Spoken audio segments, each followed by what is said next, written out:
bang luto ng tinapa na masarap pero mura? Masabi ni Tita Ses, meron! Tinapa papaya rolls. Maglagay ng hinimay na tinapa sa bowl. Idagdag ang carrots, singkamas, at hilaw na papaya. Maglagay ng sibuyas at bawang. Maglagay ng wansoy. Haluin ng mabuti. Ilagay ang mixture sa food processor. Maghalo ng itlog at kaunting cornstarch. Magdagdag ng konting tubig. I-on ang food processor hanggang maging pino ang mixture. Timplahan ng oyster sauce, asin at paminta. Sa lumpia wrapper, maglagay ng flour at kaunting tubig.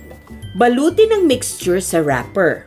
Mag-init ng mantika sa pan. Iprito ang mga rolls hanggang maging golden brown. Para sa dressing, maghalo ng mayonnaise, asin, bawang, at paprika. Ilagay ang roll sa plato at lagyan ng dressing. Para sa arte-arte, top with wansoy. Tinapa papaya rolls. Mapaparoll ka sa sarap!